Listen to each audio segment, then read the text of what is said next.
Hello mga kababayan, si Dante Maravillas. O, sabay-sabay na naman po mga kababayan na nagpapakalat ng intriga, yung mga fake news peddlers. Wala man silang pinapalangalanan, pero malamang patungkol na naman ito sa ating Pangulong Bongbong.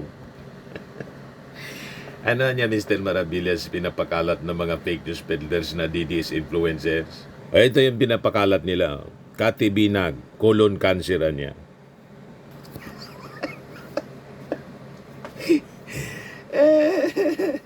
Yan ah. Duterte supporters, breaking news, colon cancer. Yan naman 1 hour ago. Yan naman ang pinapakalat nila na intriga mga kababayan. Alam na kung kanino patungkol. Di ba po? Jason Sa. 21 minutes ago. Cancer stages. Semicolon, may butas na. Pag colon anya, stage 4, comatose. Comatose sa period, patay na. Mamili ka, living o cremation.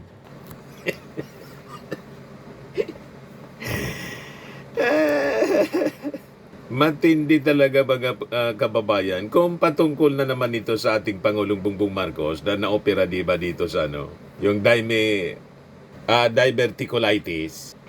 Yung ating Pangulong Bongbong Marcos mga kababayan, ayos na, very active ngayon. Nag-meeting nga lang po, mga kababayan doon sa LEDAC. Yan yung ating Pangulo. PBBM has approved 21 priority measures during the 3rd Legislative Executive Development Advisory Council LEDAC full meeting of the 20th Congress, which are targeted to be passed before the end of June. Among the priority measures are the travel tax abolition, the expanded anti-online sexual abuse or exploitation of children and anti-child sexual abuse of Exploitation Materials Act of 2026, proposed measures against fake news and digital disinformation in the Bangsamoro Autonomous Region in Muslim Mindanao elections to ensure a more orderly and credible electoral process. Very active na mga kababayan ng ating Pangulong Bongbong Marcos after na siya tanggalan ng mag-recover doon sa diverticulitis. Kung ano-ano naman pong pinapakalat. Ang patay na ngayon, mga kababayan, condolence kay Manay Gina de Benicia. Taga dito sa amin yan si Manay Gina de Benicia. Taga Kamalig, pero nasa Pangasinan na. Asawa ni Jody B. Kasi si Jody B, dating speaker Jody B, mga kababayan, namayapa na. Ito po yung report ng Impact Leadership. Namayapa na si dating speaker Jody B sa edad na 89. Yan yung announcement mismo ni Gina de Benicia. Bicolana po yan si Jody B, si Gina de Benicia. Taga rito sa amin, Kamalig Albay. Yan.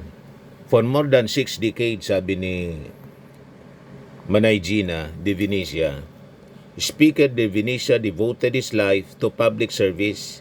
We give thanks for a life that helped shape the Philippine Republic and for a legacy that endures in our laws, our institutions, and our continuing pursuit of peace. Yan yung report ng News 5. A life that helped shape the Philippine Republic. Inanunsyo ni 4th District Pangasinan Representative Gina de Benicia ang pagpanaw ng kanyang asawang si dating House Speaker Jose de Benicia Jr. Sa isang pahayag, inalaala niya ang ilang dekadang public service ni Jody B bilang mamamahayag, diplomat, entrepreneur, mambabatas, speaker ng Kamara at global advocate para sa kapayapaan. Nag-retire siya columnist mga kababayan sa National Daily. So, condolence kay Manay Gina and family sa pagkamatay ni Jody B. Medyo matanda na rin po. Pero ngayon, nagpapakalat na naman po ng fake news. Yung mga dati pong walang kadala-dala. Sanay sila sa pagpapakalat ng fake news. colon cancer naman ngayon. At malamang sa malamang, ang pinapatungkulan yung ating Pangulong Bongbong. Imalakas pa sa kalabaw ngayon yung ating Pangulo. Noong isang araw galing doon sa ayan, turnover ng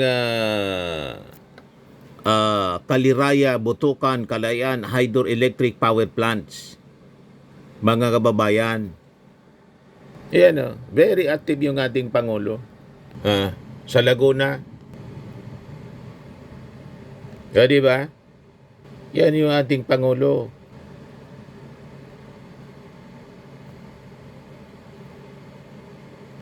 Laguna, ceremonial turnover.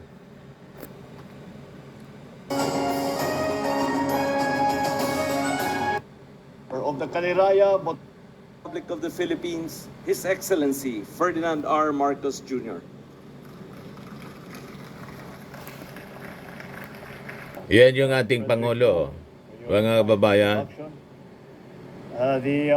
Please take your seats.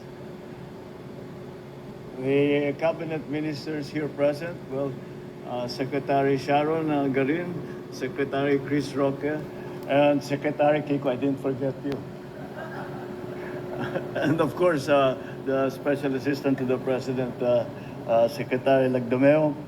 The Aboitiz Equity Ventures, Inc., President and CEO, Sabine Aboitiz, and all the officials and employees of the Aboitiz Group of Companies, local government officials who are joining us today, partners in the private sectors and stakeholders, Japanese Ambassador Endo Kazuya. I'm sorry I cannot return the favor because my Japanese is non-existent. Our invited guests, ladies and gentlemen, good morning. Today's turnover of the Kaliraya, Botocan, Kalayaan Hydroelectric Power Plant marks a deliberate step toward an energy system that is steadier in operation, smarter in design, and ready for the future that we are building.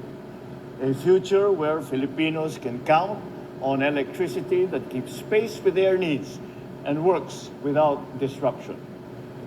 The CBK HEPP is one of the largest hydropower complexes in Luzon, with an overall capacity of 797 megawatts, composed of 3 distinct but complementary facilities, each one serving a clear and practical purpose. Kaliraya Power Plant is an impounded water system, and the same as Sabine, I have many memories about using Kaliraya, Sierra Lakes as we go there for the weekend. And I actually, unlike you, I actually met Marlon Brando when they were filming Apocalypse Now. It may not be, people may not know this, but it was actually created for the power storage of the Bataan nuclear power plant. And they got the same idea as we are doing now, wherein because of a nuclear power plant cannot be turned off, for all intents and purposes, it can be slowed down, but it cannot be turned off. And in times of low demand, the surplus power would be used to pump water up to Kaliraya. And in times of high demand, the nuclear power plant would produce power, and they would release water to produce hydroelectric power. And I'm very, very glad that its original purpose is now being used to power our grid and to bring power to our people. Now, Botocan operates as a run-of-river system. Kalayaan is a pump storage facility. And for many years, the CBK complex has already played a vital role in supporting Luzon's grid. With this privatization, completed through the successful bid of over 36.27 billion pesos, the government is able to unlock significant resources while ensuring the continued operation of a strategically important energy asset. In doing so, the government can invest where it matters most, in our people. Particularly, these resources can be directed towards the immediate needs of the public, such as for classrooms, for roads, and for hospitals. And as we continue to diversify our energy sources, facilities like CBK help support renewable energy integration into the grid.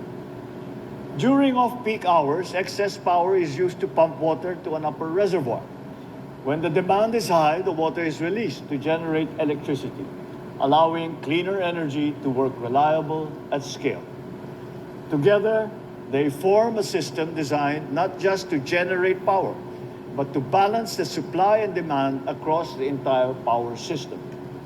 This is made possible through the Kalayaan Pump Storage Facility, which supports grid stability. And as investments are made to modernize and improve these facilities, these benefits will extend beyond just the grid and create an impact in the lives of our fellow Filipinos. For households, this means fewer power interruptions. For hospitals and schools, it means fewer service disruptions. As for our workers and entrepreneurs, it means time saved, productivity gained, and opportunities found and sustained. Indeed, stable power keeps daily life on schedule. This gives essential services and industries reliability, and it gives families peace of mind. This is why we in government continue to strengthen the systems in our energy sector by improving policies, processes, and partnerships to ensure that energy reliability and affordability are sustained in the long term. Building on the strength of both the public and private sectors, we encourage collaborations that safeguard the public interest while promoting transparency and accountability. We thank the Thunder Consortium for taking on this responsibility with a clear commitment to long-term stewardship. This privatization reflects investors' confidence in the direction of our country's energy sector. It also demonstrates, once again, how strategic public-private collaboration transforms investment in essential infrastructure into reliable everyday services that people can trust. I'm optimistic that both the CBK complex and our public-private partnership will help power a more secure, more stable, and more forward-looking future for the Filipino people. Thank you very much. Mabuhay kayong lahat. Mabuhay ang bagong Pilipinas. In good shape yung ating Pangulong Bongbong Marcos. Very busy na. Di ba? Very active. Tapos yun ang pinapakalat nila. Malamang sa malamang patungkol na naman sa ating Pangulo, iniintriga na naman yung ating Pangulo, kulong cancer na naman. Di ba pa? Ayan o, yung ating Pangulo, sa LEDAC meeting, priorityan niya yung abolition ng travel tax, yung inisponsoran mismo ni Sandro Marcos para bumaba po yung presyo ng ticket sa eroplano. Napakamahal na. Diba po? Ito yung meeting na pinangunahan, LEDAC meeting, pinangunahan mismo ng ating Pangulong Bongbong Marcos.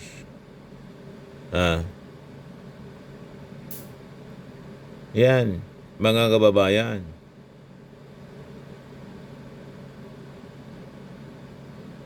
Iniintriga na naman po nila. Anyway, wala man maniwala sa kanila. Si Jason pabalik-balik na din nga siya sa ospital dahil sa hika. hindi makainga. May pulmonya yata yon. Yan yung sarili niyang post last week. Pagkatapos, walang tigil sa pang-intriga sa ating Pangulong Bongbong. Malamang, yun na naman po ang patungkol ito. Patungkol yung kanilang pinapakalat sa ating Pangulo. Yan Tapos sabay-sabay na nagre-react yung mga DDS. Yan all of the above, basta magurgur na panatag na ang buong bayan. Ipanaanod na lang sa flood control. Ma-period na sana. Kita rin may pagkakataon pa para itama ang mali at magsisi sa mga nagawa. Blessing ang tawag sa mga ganyan. Naniniwala sila mga kababayan sa sarili nilang mga pinapakalat na kasinungalingan.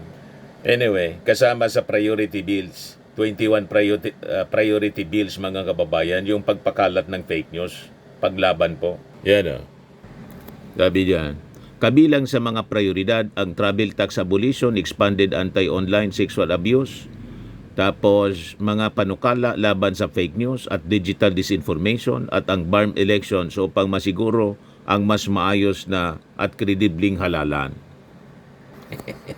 Mas mabigat na, mga kababayan siguro, na parusa para masawata ang pagpapakalat ng fake news tulad ng ginagawa ng mga DDS, fake news peddlers. Ayan man lang po mga kababayan yung ating short video ngayon. Ako po si Dante Maravillas. Bye-bye. God bless.